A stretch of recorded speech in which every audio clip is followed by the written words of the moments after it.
Qu'est-ce que la polyarthrite rhumatoïde? Comment traiter cette maladie et quel est l'impact des traitements? Comment vit-on avec au quotidien? Quelle est sa symbolique et peut-on en guérir? C'est à ces questions que je vais répondre dans l'épisode du jour. Bonjour et bienvenue dans Désaligné, le podcast qui t'invite à plonger dans des récits doux et intenses à la fois. Je suis Rim, entrepreneur enthousiaste et je suis ta guide dans cette aventure. Il suffit parfois d'écouter une histoire pour que quelque chose en nous se mette à briller. C'est ce que je souhaite à travers chaque épisode de ce podcast. En 2018, la maladie est entrée dans ma vie, m'entraînant dans une introspection profonde pour essayer de comprendre et de m'en sortir.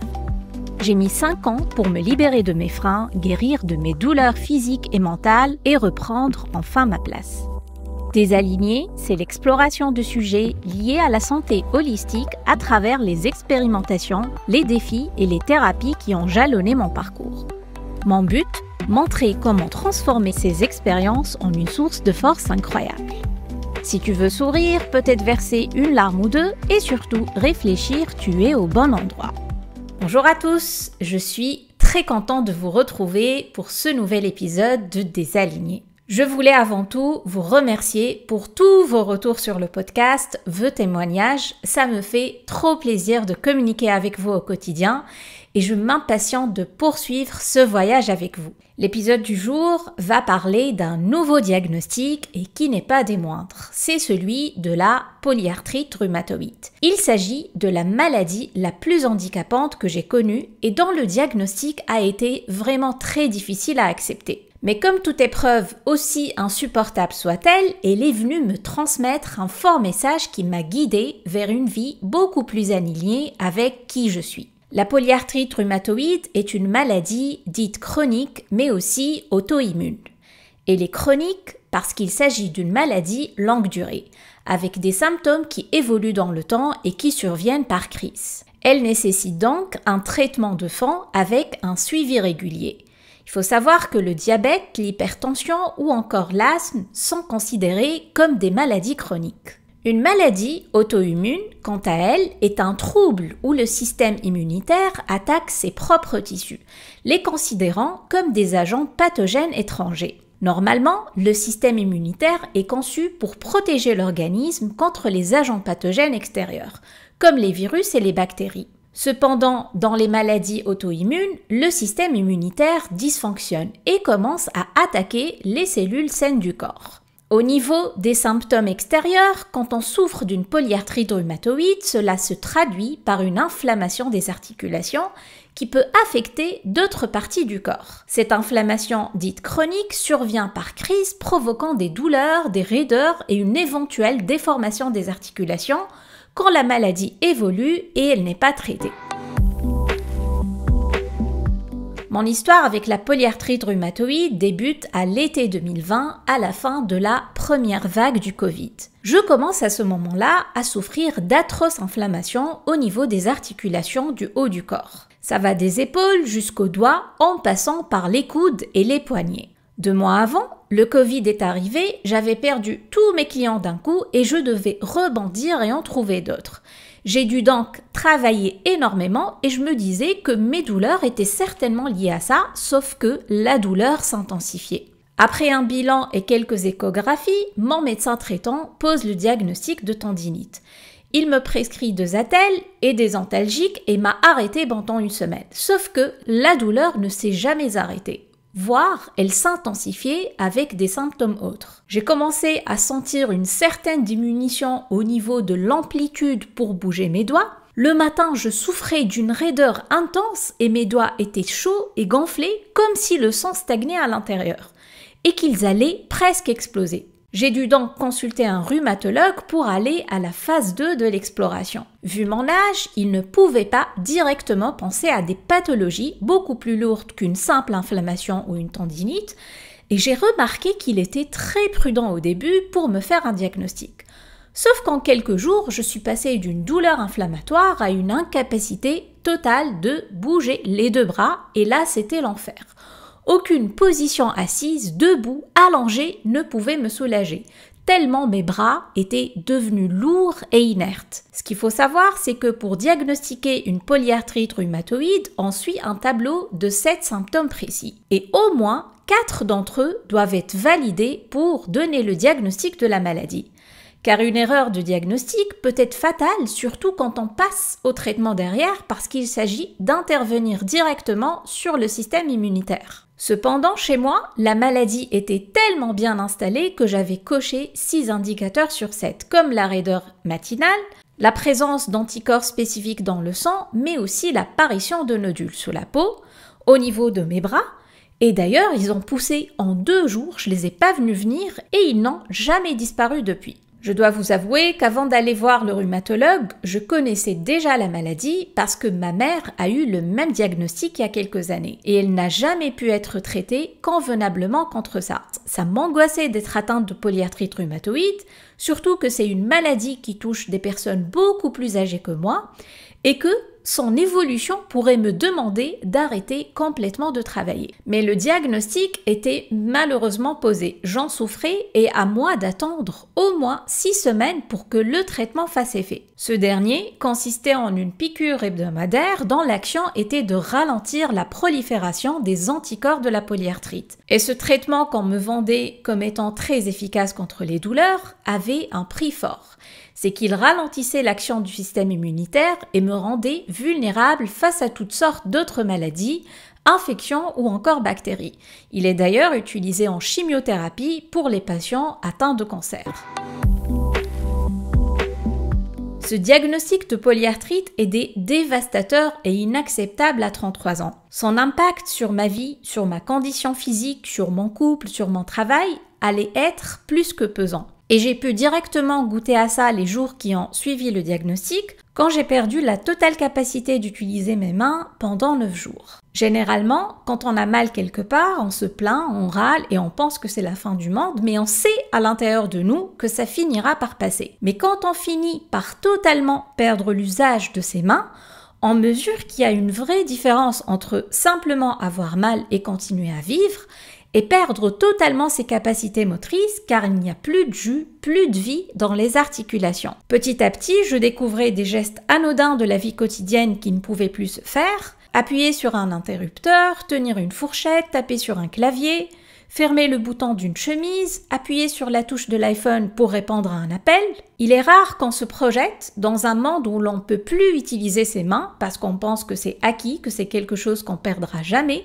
Mais quand ça arrive, comme ça du jour au lendemain, on se met à rêver impatiemment du moment où la motricité va revenir pour reprendre une vie normale. D'ailleurs, dans l'épisode qui concerne la peur du changement, je vous ai dit qu'on finit par prendre de la hauteur par rapport à certains problèmes quand il y en a de très lourds qui surviennent et qui prennent le dessus. Perdre l'usage de mes mains à 33 ans, c'est par exemple un problème qui m'a fait tellement relativiser par rapport à plein d'autres choses qui peuvent m'arriver au quotidien. Cette première crise et celles qui ont suivi étaient des moments très difficiles à vivre, voire épouvantables, où le temps s'arrêtait, où j'avais l'impression que toute ma vie était mise en pause. À cause de la polyarthrite rhumatoïde, j'étais un bébé à 33 ans, complètement dépendante de mon mari pour quasiment tout. En plus des courses, du ménage, des lessives, il faisait les repas. Il me coupait les aliments, je mangeais avec les mains comme je pouvais et des fois, il m'arrivait même de ne pas pouvoir tenir des choses, de salir par terre, donc il me donnait même à manger à 33 ans. On passait aussi beaucoup d'aliments au mixeur pour que je puisse tout manger à la paille sans utiliser mes mains. Mais je me rappelle que ce qui était le plus lourd, c'était le fait de ne pas pouvoir me laver parce que là aussi, je ne pouvais pas utiliser mes mains. En plus, la douche, c'était quelque chose d'assez intime.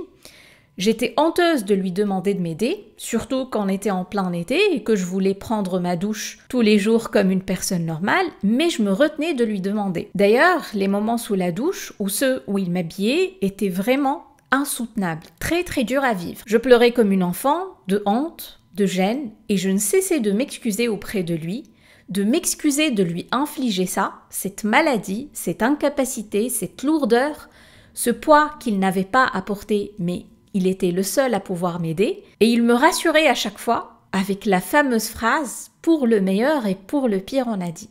En pleine crise, impossible aussi de dormir la nuit car aucune position allongée n'est possible. On faisait chambre à part pour que mon mari puisse dormir et récupérer pour travailler la journée et s'occuper de moi. J'ai passé beaucoup de nuits assise dans le salon à regarder par la porte-fenêtre et à attendre à chaque fois le lever du soleil. Je me rappelle que j'ai tellement pleuré pendant toute cette période, surtout la nuit. J'étais enragée, j'étais en colère, mais physiquement je sentais que pleurer me faisait du bien. Et en journée, je dormais souvent en position assise, par bribes, et mon rythme était complètement déphasé. J'ai dû aussi trouver toute une nouvelle organisation pour le travail en arrêtant d'utiliser la souris et le clavier. J'ai acheté un iPad 12 pouces qui me servait d'ordinateur avec lequel je pouvais quand même effectuer quelques tâches et surtout rédiger avec la fonction dictée. Et j'étais honnête avec mes clients de l'époque en leur disant que j'avais ce diagnostic de polyarthrite rhumatoïde et que je devais patienter jusqu'à ce que le traitement fasse effet et que je sorte de la période de crise. J'ai commencé le traitement vers fin juillet et les premiers signes d'amélioration de la maladie sont arrivés vers le mois de septembre où j'ai commencé à retrouver un semblant de vie avec les douleurs qui s'arrêtaient 1 à 2 jours. Je profitais de cette fenêtre d'accalmie pour revenir un peu à la vie normale, effectuer tout ce que je voulais effectuer quand j'étais en crise, effectuer des tâches administratives que mon mari ne pouvait pas faire à ma place, me laver, prendre soin de moi et me préparer psychologiquement à la prochaine crise. Il faut savoir aussi que le fait que je prenne un traitement immunosuppresseur faisait que j'étais dans la peur de tomber malade, surtout quand on était en pleine crise du Covid. Je m'isolais au maximum chez moi pour garantir au maximum ma santé. Déjà que sans attraper le Covid ou autre chose, la fatigue chronique faisait que j'avais un rythme de vie plus que ralenti. Et à cause de ça, mon mari a demandé à être à 100% en télétravail et heureusement que son manager a été très compréhensif. Je voulais ouvrir ici une parenthèse pour parler de polyarthrite et handicap. Peu de personnes atteintes de maladies pareilles le savent, mais le caractère très invalidant de certaines maladies ouvre des droits pour simplifier la vie au quotidien, avec des cartes de mobilité, des droits d'aménager ses horaires de travail et ces derniers sont aussi valables pour le conjoint d'une personne malade. Pour ma part, j'ai toujours refusé d'effectuer des démarches dans ce sens, car symboliquement, je me disais que je permettais ainsi à la maladie de bien s'installer dans ma vie. Après, j'avoue que j'avais aussi du mal à porter le statut de personne invalide. C'est en novembre 2020 que les symptômes ont complètement disparu et que j'ai commencé à croire naïvement que la maladie n'était plus là. Mais je savais au fond de moi qu'elle l'était toujours. L'année qui a suivi, j'ai pris beaucoup de recul par rapport à ce qui m'arrivait pour m'intéresser à la symbolique et au message qu'elle venait me transmettre. Mais déjà, avant même d'aller loin dans l'interprétation, il faut se dire qu'une maladie qui touche d'une manière aussi brutale les fonctions motrices des mains, qui sont notre premier outil pour faire le verbe, la symbolique derrière ne peut être que forte. Et si on se penche du côté du système immunitaire qui a commencé à attaquer mon propre corps alors qu'il était censé me protéger de l'extérieur, là aussi on est sur une alerte assez puissante que m'envoyait mon corps. C'est d'ailleurs pour ça qu'à partir de 2021, je ne pouvais plus faire la sourde oreille par rapport à ce qui m'arrivait. Surtout que quand on est sur un terrain immunitaire mal en point, on devient vulnérable pour tout attraper derrière et j'en avais vraiment ma dose. Ce qu'il faut savoir, c'est que l'inflammation, la raideur musculaire et la douleur correspondent sur le plan métaphysique à la fermeture, à la critique, au chagrin, à la tristesse ou encore à la colère. Sur le plan symbolique, la grâce et la liberté du mouvement sont les principales qualités liées à l'articulation. Quand celle-ci devient inflexible, c'est associé à une certaine forme de rigidité des pensées, des attitudes ou des comportements. Si bien que toutes les émotions profondes qu'on n'extériorise pas finissent par être exprimées physiquement à travers la maladie. Un sentiment d'impuissance accompagne la souffrance qui nous freine et on se sent emprisonné dans l'environnement dans lequel on vit face à l'autorité qui bloque notre liberté d'être. Ce sont là quelques idées qui résument un peu la symbolique de la polyarthrite rhumatoïde tirée du grand dictionnaire des malaises et des maladies, et dans lesquelles je me suis retrouvée complètement, parce que clairement cette maladie venait exprimer à travers cette douleur intense ce que je n'ai jamais réussi à exprimer pendant 3 décennies dans l'environnement de mon enfance dans lequel je suffoquais. Les messages que j'ai compris aussi étaient fortement liés à cette impression d'être mal aimée, de ne pas me sentir légitime et appréciée à ma juste valeur, et c'est ce qui a donné vie à cette rigidité qui s'est installée envers moi-même, parce qu'au lieu de me donner moi-même de l'amour, je n'ai jamais arrêté de m'auto-critiquer. Je perçois ainsi ma vie comme un échec parce que je ne peux pas la contrôler. Ma liberté et ma spontanéité à utiliser mes mains, à manier ce qui se passe dans mon univers sont limitées par ma rigidité et ma dureté. C'est ce qui fait que c'est mon propre système immunitaire qui s'auto-attaque et non des anticorps qui viennent de l'extérieur. Faire face à ça, pendant des semaines, creuser avec ma thérapeute, ne pas m'en vouloir était une vraie étape pour accepter que la maladie soit là et qu'elle fasse réellement partie de ma vie. Il fallait par la suite effectuer tout un travail pour me pardonner, pour arrêter de m'en vouloir pour tout le mal que je me suis fait inconsciemment. Ça, c'était la deuxième étape et il était accompagné par un fort travail aussi au niveau corporel parce que renouer avec moi-même voulait aussi dire renouer avec mon corps de femme. Je ne peux pas vous dire combien ce travail était merveilleux et combien il m'a permis d'aller au-delà de tout pour me reconnecter à moi et à mon corps.